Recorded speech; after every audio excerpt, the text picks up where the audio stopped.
के भव्य प्रांगण की ओर प्रस्थान कर रही हैं। राष्ट्रपति महोदया के साथ हैं इस साल के गणतंत्र दिवस समारोह के हमारे खास मेहमान, हमारे विशिष्ट अतिथि, यूरोपीय परिषद के अध्यक्ष श्री एंटोनियो कोस्टा और यूरोपीय आयोग की अध्यक्ष उर्जुला fawn Dane lion.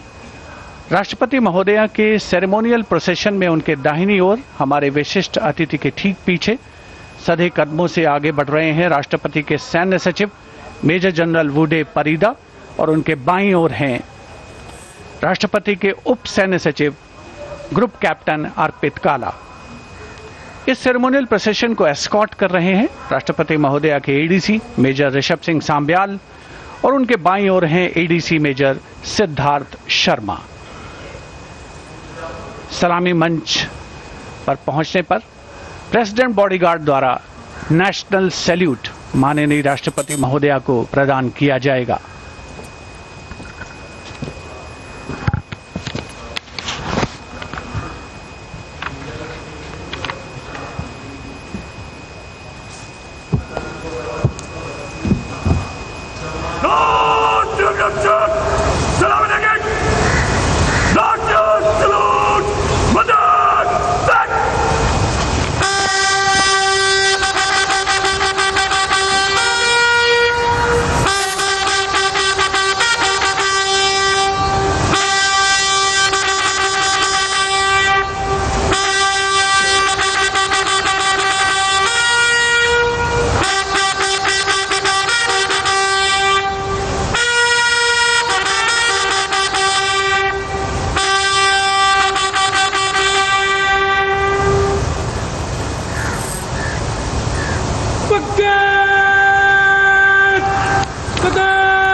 Rashtrapati Bhavan के भव्य प्रांगण में प्रेसिडेंट बॉडीगार्ड लाइंड अप हैं और अब आगमन हो रहा है ऐतिहासिक बग्घी का, जिस पर देश की राष्ट्रपति माननीय श्रीमती द्रौपदी मुर्मू, हमारे इस वर्ष के गणतंत्र दिवस के विशिष्ट अतिथि यूरोपीय परिषद के अध्यक्ष श्री एंटोनियो कोस्टा और यूरोपीय आयोग की अध्यक्ष उर्जुला फॉन डेन लॉयन के साथ समारोह पूर्वक कर्तव्य पथ की ओर प्रस्थान करेंगे।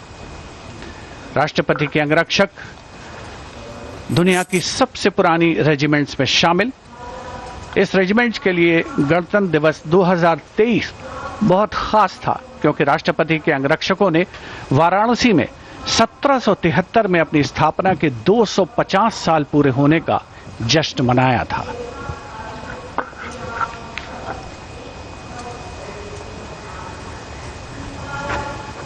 The President's bodyguard, which will escort the Supreme Commander, the President of India, to the saluting basin.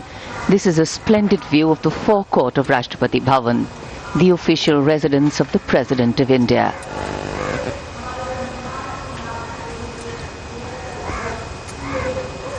The President's bodyguard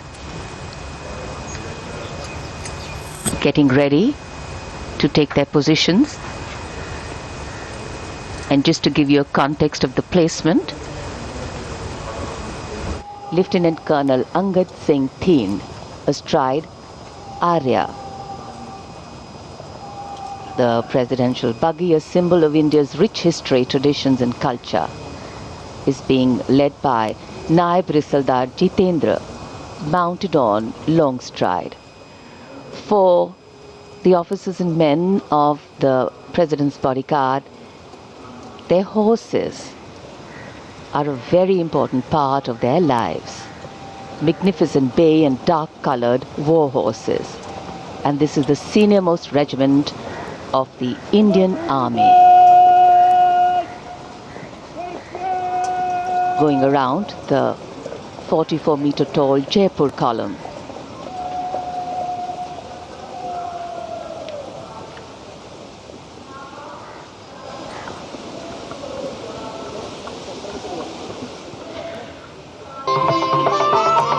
And of course here, privilege of the President's bodyguard to escort the President of India to the saluting base.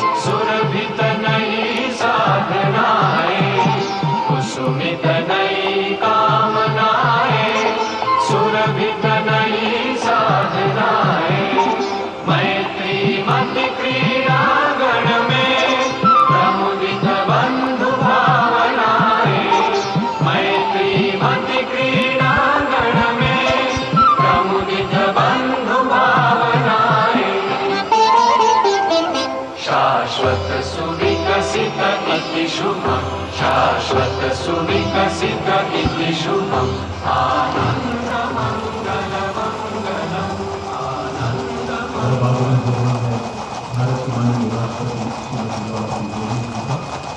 और उनके साथ ही गणतंत्र दिवस समारोह को राष्ट्रपति के मुख्य परिणाम यूरोपीय परिषद के माननीय अध्यक्ष श्री एंटोनियो कोस्टा एवं यूरोपीय आयोग की अध्यक्ष The President of India, Srimati Draupadi Murmu, with our chief guests, the President of the European Council, Mr. Antonio Costa, and the President of the European Commission, Madam Ursula von der Leyen, arriving here at the saluting base.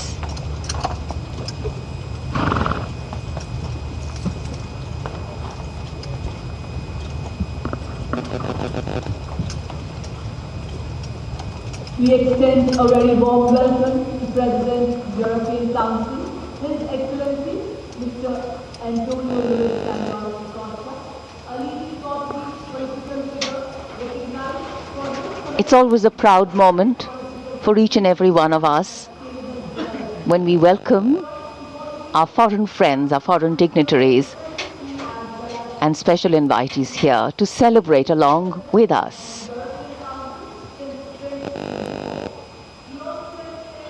Because what else is democracy if not by the people, for the people, of the people?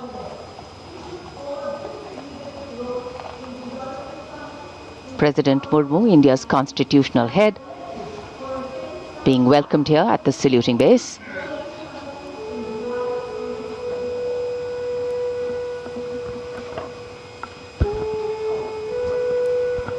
माननीय राष्ट्रपति जी और आज के समारोह के दोनों मुख्य अतिथियों के साथ अभिवादन स्वीकार करते हुए उनका परिचय कराया जा रहा है। वरिष्ठ अधिकारियों और गण्यमान्य व्यक्तियों से यूरोप और भारत के संबंधों में एक महत्वपूर्ण अवसर, बदलते परिवेश में भविष्य की ओर एक सार्थक पहल। 76 साल पहले सन 1950 को सुबह 10:30 बजे 21 तोपों की आवाज ने ऐलान किया था कि भारत अब गणराज्य बन गया है। तब से हर वर्ष ये गूंज दुनिया सुनती है।